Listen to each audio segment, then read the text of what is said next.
Now, as the world is seeing a bipolar contest between America and China, it is also very important to understand the aspiration of two Asian giants, India and China. And therefore, there's another bigger bipolar contest happening within Asia between these two countries.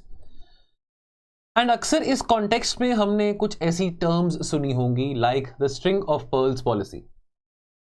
Weather you are a fresh aspirant preparing for UPSC and giving your first time next year और you are an experience aspirant, there are certain terms in geopolitics, in international relation, जिसके बारे हमको पता होना बहुत जरूरी है as a student preparing for UPSC.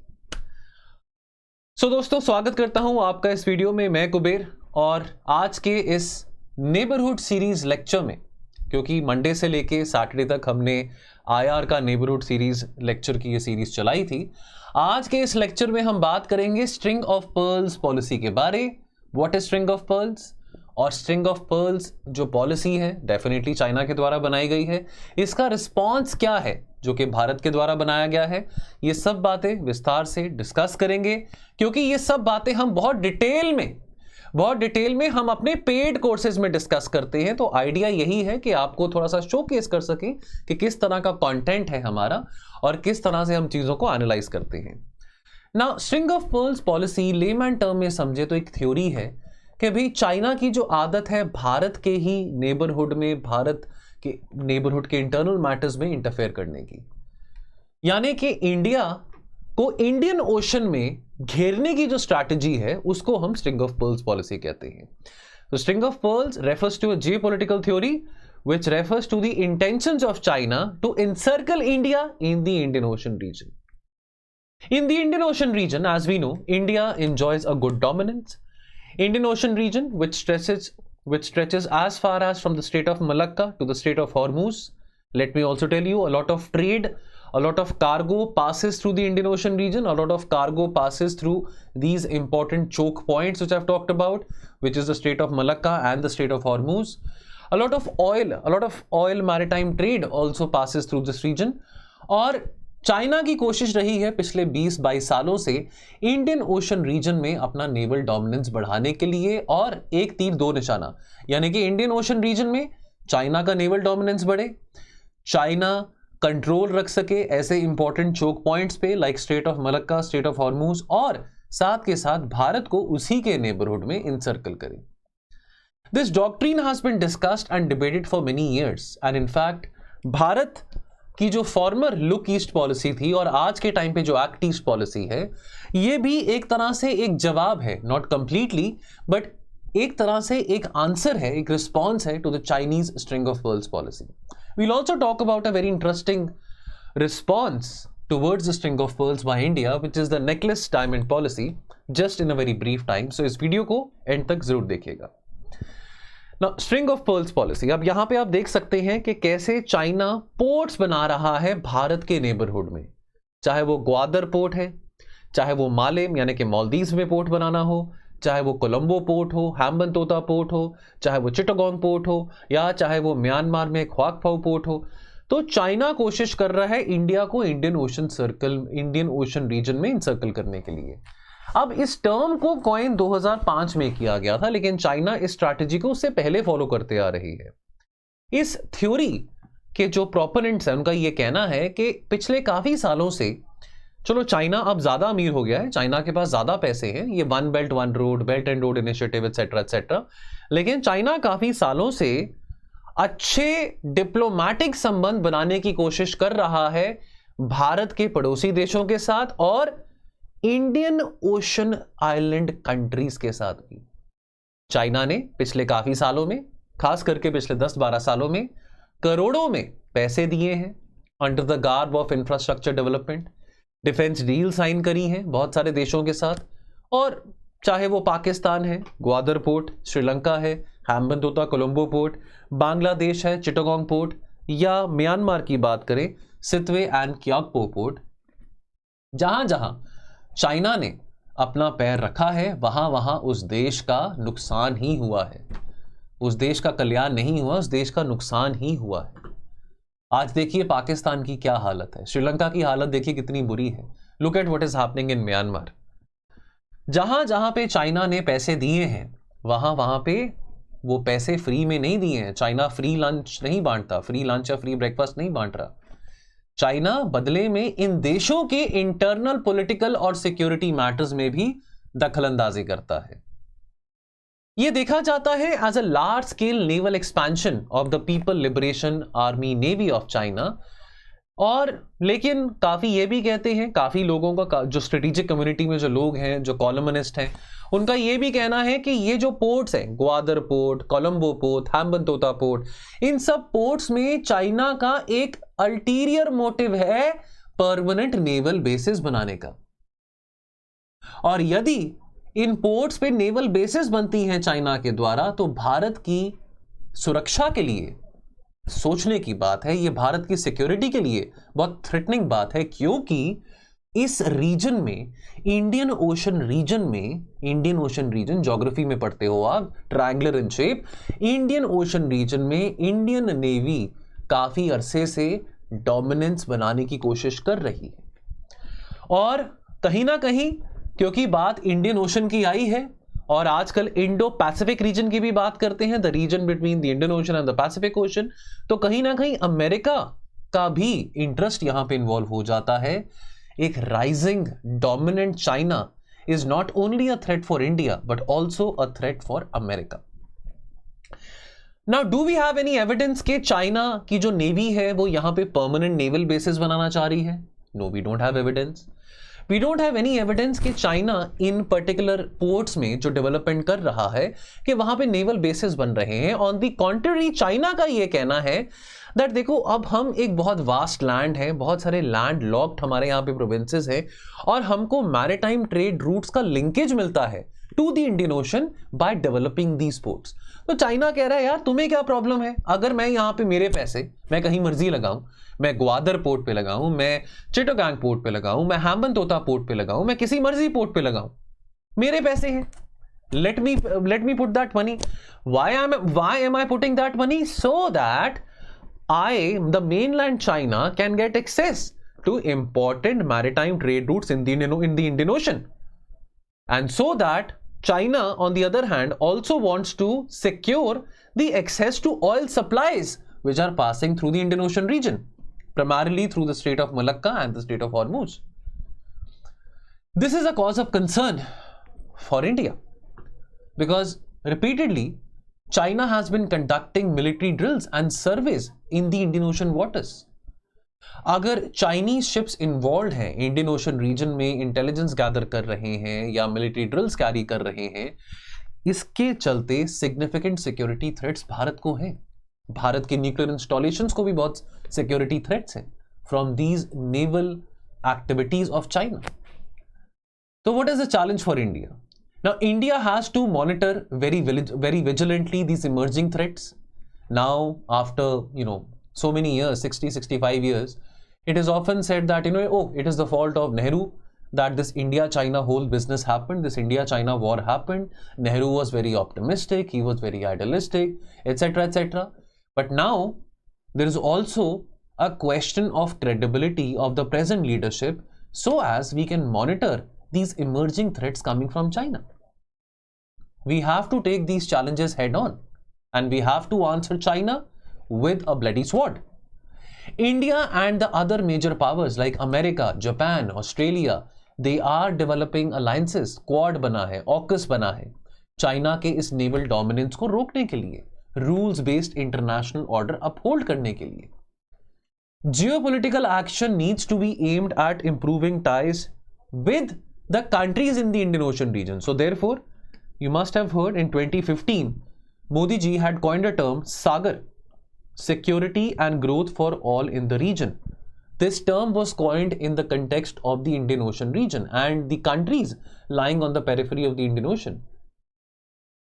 So it is not only the Indo-Pacific which is a cause of concern for India, America, Japan and Australia. It is also the Indian Ocean region which is equally a cause of concern for India, the security in the Indian Ocean region.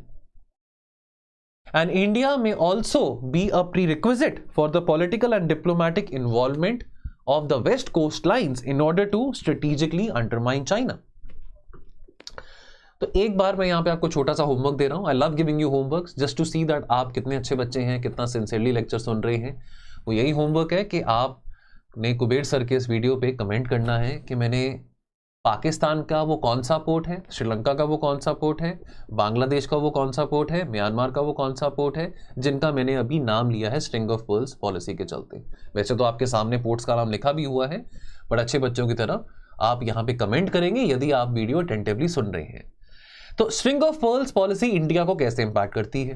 पहली बात तो जी हमारी maritime security को खतरा है, endanger करती है. China बड़े बड़े सबमरीन्स, डिस्ट्रॉयर्स, फ्रिगेट्स, वेसल्स बना रहा है. उसके सामने भारत के पास जो नेवल फ्लीट है काफी कम है. चाइना की presence Indian Ocean region, Indian Ocean के वाटर्स में डेफिनेटली बहुत बड़ा सिक्योरिटी कंसर्न बनता है. क्यों? क्योंकि भारत के रिसोर्सेज ज्यादातर डाइवर्ट होंगे नेवी मॉडर्नाइजेशन में, नेवी एडवांसमेंट में, डिफेंस और सिक्योरिटी के खर्चों में.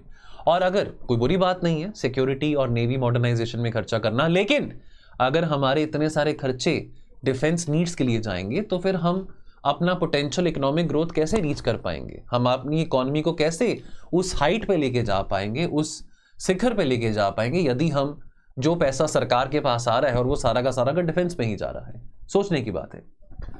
जो स्ट्रेटेजिक क्लाउड है भारत का इंडियन ओशन रीजन में, उस पर भी ठेस पहुंच सकती है यदि चाइना को रोका ना जाए.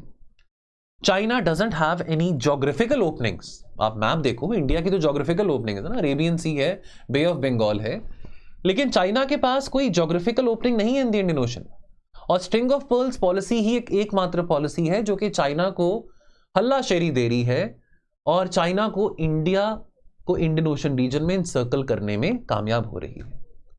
जो देश आज इंडिया के साथ अच्छे टर्म्स पे हैं, कल को इंडिया के साथ बिगड़ेगी तो वो चाइना की गोदी में जाके बैठेंगे. और हम पिछले कुछ 2-3 सालों से ही देख रहे हैं कि जो देश चाइना की गोदी में जाके बैठा है, जो देश चाइना से लोहड़ी सुनता रह रहा है, जो देश चाइना से दिवाली और दुशहरा ले रहा है, उस देश का क्या हाल हुआ है. तो once again Chinese presence in the greater Indian Ocean region. कुछ इंपॉर्टेंट पोर्ट्स का यहां पे नाम लिखा गया है. कौन से पोर्ट्स हैं वो आपने कमेंट सेक्शन में बताने हैं. अब भारत का काउंटर क्या है स्ट्रिंग ऑफ पर्ल्स का? वो है नेकलेस ऑफ डायमंड्स पॉलिसी. ये स्ट्रैटेजी है. India is using a multi pronged strategy to counter the Chinese string of pearls policy. अब अगर चाइना इंडियन ओशन रीजन में, मैं आपको ध्यान से देखें, अगर आपको इस लेक्चर का पीडीएफ शायद नहीं मिलने वाला, स्क्रीनशॉट ले लें. यहाँ पे ये बातें बार बार मैं कह रहा हूं कि बहुत इंपॉर्टेंट है. थोड़ा सा जियोपॉलिटिक्स की नॉलेज, इंटरनेशनल रिलेशन, सिक्योरिटी की नॉलेज होना बहुत जरूरी है. अगर आप मैप को ध्यान से देखेंगे, चाइना ने कोशिश करी भारत को इनसर्कल करने की इंडियन ओशन रीजन में. अब इंडिया क्या कर रहा है? इंडिया कह रहा है तुम शेर हो तो मैं सवा शेर हूं. इंडिया वहां पे पोर्ट्स बना रहा है जहां जहां पे चाइना ने पोर्ट्स बनाए हैं, उसके इर्द गिर्द पोर्ट्स बना रहा है. फॉर एग्जाम्पल, अगर ग्वादर पोर्ट है तो भारत ने चाबहार पोर्ट भी बनाया है ईरान में. अब आप कहेंगे कि सर चाबहार पोर्ट में तो चाइना ने भी बहुत इन्वेस्ट किया. फाइन, चाइना के पास वो कैपिटल है, चाइना के पास वो क्लाउड है. शायद भारत से 10 गुना ज्यादा बड़ी इकोनॉमी चाइना की है आज के टाइम पे. लेकिन ऐसा नहीं है कि हम चुप बैठे हैं, ऐसा नहीं है कि हम अपने नेशनल इंटरेस्ट को सेफगार्ड नहीं कर रहे हैं. हमने भी स्ट्रेटेजिक इन्वेस्टमेंट्स करी हैं, चाहे वो चाबहार पोर्ट है, चाहे वो दुकुम पोर्ट है ओमान में. दुकुम पोर्ट जो है बहुत नजदीक है to the another important choke point in the Indian Ocean region by the name of Strait of Hormuz. Then you have another port coming in Seychelles. Then you have a very important port, Port Sabang in Indonesia. Port Sabang जो है Indonesia में, ये बहुत नजदीक है to the Strait of Malacca. ठीक. और Duqm port किसके नजदीक है? Strait of Hormuz. ठीक है. तो चांगी पोर्ट सिंगापुर में भारत ने यहां पे भी इन्वेस्टमेंट करी है. वियतनाम में पोर्ट बना रहा है भारत, जापान में है, मंगोलिया में है. तो यानी कि अगर चाइना कोशिश कर रहा है भारत को इंडियन ओशन रीजन में सर्कल करने की, तो भारत भी अपनी कोशिश कर रहा है चाइना को उसी के नेबरहुड में सर्कल करने के लिए. शायद इतना पैसा भारत के पास नहीं है, लेकिन कोशिश भारत जरूर कर रहा है. भारत अपने बायलेटरल संबंध बांग्लादेश, नेपाल, भूटान, मालदीव्स, श्रीलंका में क्राइसिस आया, फाइनेंशियल क्राइसिस आया, पिछले 1 साल से चल रहा है. सबसे पहली मदद किसने करी श्रीलंका को? भारत ने करी. Barring apart Pakistan and obviously barring apart Afghanistan also, क्योंकि अफगानिस्तान में अभी तालिबान बैठा हुआ है. Taliban is not a recognized government by the people of Afghanistan. Leaving apart Pakistan and Afghanistan, Bharat अपने बाकी पड़ोसी देशों के साथ सिग्निफिकेंटली एंगेज कर रहा है. म्यांमार में बेशक अभी मिलिट्री रूल चल रहा है पिछले 2 सालों से, लेकिन इंडिया ने अपनी एंगेजमेंट म्यांमार के साथ भी बनाए रखी हुई है. ठीक है, नाउ सो भारत कोशिश कर रहा है. और वैसे बाय द वे इसको और बहुत ज्यादा डिटेल में जब हम इंडिया चाइना का लेक्चर पढ़ते हैं अपने जनरल स्टडीज के कोर्स में, आईआर के कोर्स में, बहुत डिटेल में इस बात को हमने डिस्कस करी है. तो यदि आप इसको और डिटेल में समझना चाहते हैं, मेरा तो मन करता है कि डिटेल में लेक्चर बनाऊं, लेकिन अब YouTube पे बच्चे ज़्यादा लंबा लेक्चर देखते नहीं है. वैसे कहते कहते ये लेक्चर भी हो जाएगा 15-20 मिनट के बीच का, लेकिन अगर और विस्तार से आप चीज़ें समझना चाहते हैं तो डेफिनेटली हमारे पेड लेक्चर में भी आएँ और उसका भी फायदा उठाएं, मजा उठाएं. केवल आईआर का नहीं, बाकी सब्जेक्ट्स भी हैं. ज्योग्राफी है, श्रद्धा मैम कितना बढ़िया ज्योग्राफी पढ़ाते हैं, आयुष सर हैं पॉलिटी पढ़ाते हैं, धर्मेंद्र सर साइंस है, मनमीत मैम एनवायरमेंट पढ़ाते हैं, राइट, अरविंद सर इकोनॉमी पढ़ाते हैं. तो और भी बहुत सारे सब्जेक्ट हैं, उसका फायदा उठाना चाहिए. यूट्यूब पे तो हम वीडियोस लेके आते ही रहेंगे, लेकिन हमारे जो पेड कोर्सेज हैं वहां पे और डिटेल में बातें करी गई हैं. कमिंग टू द टॉपिक, तो इंडिया बायलैटरल संबंध अपने बढ़ा रहा है. बायलैटरल संबंध साउथ एशियन कंट्रीज के साथ, एशियान देशों के साथ. 31 साल हो चुके हैं भारत और एशियान के टाइज को. 1992 में हमने सफर शुरू किया था under the look east policy of having deeper integration with the South East Asian economies. अब इंडियन ओशन में, इंडो पैसिफिक रीजन में अमेरिका, जापान, ऑस्ट्रेलिया, इनके साथ भी अपनी एंगेजमेंट बढ़ा रहे हैं. Military exercise, joint naval exercises हो रही है. मालाबार एक्सरसाइज, इसको क्वाड एक्सरसाइज कहा जाता है, बिटवीन द 4 क्वाड कंट्रीज. ये सब कुछ हो रहा है. साथ के साथ साउथ ईस्ट एशियन कंट्रीज के साथ इंडिया अपनी एंगेजमेंट बना रहा है. तो ये सब बातें आती हैं as a counter to string of pearls. ऐसे हम चुप नहीं रहने वाले हैं. यदि चाइना यहाँ पे पोर्ट्स बना रहा है और चाइना ये रीजन दे रहा है कि हमारे यहाँ पे जी जो वेस्टर्न प्रोविंसेस हैं वो लैंडलॉक्ड हैं और to get more access to the Indian Ocean region हम ये पोर्ट्स बना रहे हैं, तो हम भी पोर्ट्स बना रहे हैं. फॉर एग्जाम्पल, अगर चाइना ग्वादर पोर्ट बना रहा है तो उसके बहुत पास में हम अपना चाबहार पोर्ट बना रहे हैं. अगेन बहुत नज़दीक में आता है to the gulf of Hormuz, to the strait of Hormuz. Duqm port की बात करें जो कि गल्फ ऑफ ओमान में है, that is a very important point, जहाँ से ऑयल सप्लाई होता है, जहाँ से ऑयल मैरीटाइम ट्रेड होता है. भारत ने वहाँ पे भी पोर्ट बनाया है. चाबहार पोर्ट ईरान में आ गया. ठीक है, यहाँ पे देखिए चाबहार पोर्ट, ग्वादर पोर्ट कितने पास में है. देन यहाँ पे ओमान पोर्ट, दुकुम पोर्ट आ गया. ठीक है, पीछे आपको मैंने मैप भी दिखाया था, पीछे मैप को आप फिर जाके देख सकते हैं. एक डीप सी पोर्ट इंडोनेशिया में बन रहा है by the name of port of Sabang. बहुत नज़दीक है ये port of Sabang to the Malacca Strait and the Andaman Nicobar islands. ये है आपका Sabang port. This is very close to the Malacca Strait. This is your Malacca Strait, Malaysia और Indonesia के बीच में. तो भारत का एकमात्र पहला ये पोर्ट है जो इंडोनेशिया में बनाया गया है, जो कि बहुत ज़्यादा दूर नहीं है अंडमान निकोबार आइलैंड से, और कहीं ना कहीं चाइना को कंटेन करने की कोशिश करी जा रही है ऐसे पोर्ट्स बना के. ये जो पोर्ट ऑफ सबांग है, अगर इसकी बात करें, this will be the key to India's Indo Pacific strategy. और साथ के साथ पोर्ट ऑफ सबांग बनने से हमको और ज्यादा बेहतर इंटीग्रेशन मिलेगा with the South East Asian economies as well. Then lastly Kaladan project. और भी बहुत सारे पोर्ट्स हैं, लेकिन सारे के सारे मैं यहाँ पे डिस्कस नहीं कर पाऊंगा. कलादान प्रोजेक्ट, कलादान सितवे के प्रोजेक्ट की बात करें. देखिए यहाँ से सितवे पोर्ट से Kaladan multi modal transit project जो है, देखिए अब ये जो प्रोजेक्ट बना है, अब ये प्रोजेक्ट जो है, जो सितवे पोर्ट जो है ये ऑपरेशनल हो चुका है, मई ऑफ दिस ईयर में ही हुआ था. वैसे तो इसको ऑपरेशनल 2021 में हो जाना चाहिए था, लेकिन एज यू नो के पॉलिटिकल इंस्टेबिलिटी भी बहुत रहती है म्यांमार में, उसके कारणवश ये डिले हुआ जा रहा था. बहरहाल सितवे पोर्ट से कंसाइनमेंट जा चुका है टुवर्ड्स कोलकाता. और सबसे अच्छी बात यह है कि अगर त्रिपुरा से, मिजोरम, त्रिपुरा से अगर कोलकाता का सफर करना है तो टाइम कम लगेगा via this Kaladan multi modal project. Kaladan क्या है? एक रिवर है, उसके ऊपर सितवे एक पोर्ट है. तो देखिए डिस्टेंस कितना शॉर्ट हो रहा है. कोलकाता से सितवे पोर्ट का डिस्टेंस महज by sea, via sea 540 kilometres है. ठीक है, तो मल्टी मॉडल प्रोजेक्ट यानी कि by road, by rail and through sea, ये तीनों चीजें जो हैं ये डेवलप करी जा रही हैं under the Kaladan multi modal project, जिसके चलते जो नॉर्थ ईस्टर्न स्टेट्स हैं लाइक त्रिपुरा, लाइक मिजोरम, इनकी कनेक्टिविटी मेन स्ट्रीम इंडिया के साथ, मेनलैंड इंडिया के साथ ज्यादा बेटर होती है. नहीं तो अगर अभी की बात करें तो कोलकाता से आप via the chickens neck corridor, Siliguri corridor जाते हैं टुवर्ड्स द नॉर्थ ईस्ट, लेकिन इसके जरिए टाइम कम हो रहा है. Time saved is money saved. तो strategically this project is also very important for us as far as our integration with the north east India is concern. So मैं कहना क्या चाह रहा हूं, again this is also a part of the necklace diamond policy.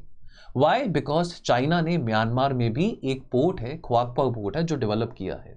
So therefore अगर हम ports Myanmar में बना रहे हैं, पाकिस्तान के नज़दीक बना रहे हैं, श्रीलंका में कोलंबो पोर्ट का प्रोजेक्ट हमको मिला है, अदानी ग्रुप को मिला है, तो इससे हमारा जो क्लाउट है इंडियन ओशन रीजन में वो कायम रहता है, बढ़ता है।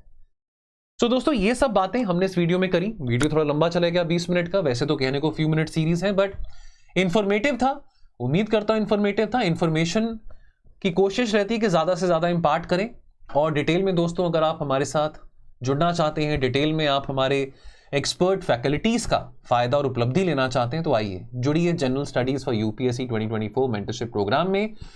इस साल का लास्ट लाइव बैच हमने लॉन्च किया है। बहुत सारे बच्चों की डिमांड थी कि लाइव बैच लॉन्च करा जाए।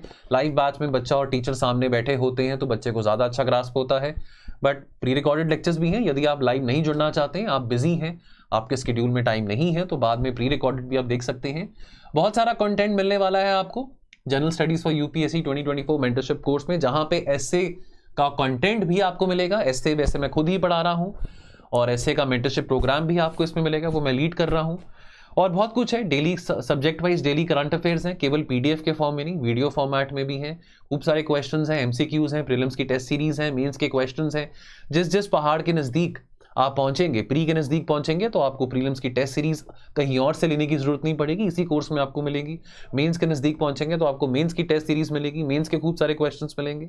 लाइव डाउट सेशंस हैं, फैकल्टीज़ के साथ आप इंस्टेंटली जुड़ के अपने डाउट सेशंस रिजॉल्व कर सकते हैं। सो दोस्तों बहुत कुछ है, कॉल करें हमारे टोल फ्री नंबर पे और इसके बारे में इंफॉर्मेशन लें। आईआर का ये हफ्ता था, पिछला हफ्ता, जहां पे हमने इंडिया से नेबरहुड से पर्टिनेंट बातें करी हैं। मैं उम्मीद करता हूं आपको ये नेबरहुड सीरीज पसंद आई होगी। कमेंट सेक्शन में जरूर बताएं आपके क्या विचार हैं। आपको एक छोटा सा होमवर्क दिया मैंने, वो भी आपने कंप्लीट करके कमेंट सेक्शन में बताना है। और वीडियो को लाइक हिट करना मत भूलिएगा। और अगर आप नया इस चैनल को पहली बार देख रहे हैं तो इस चैनल को सब्सक्राइब भी जरूर करिए। Thank you so much. जय हिंद।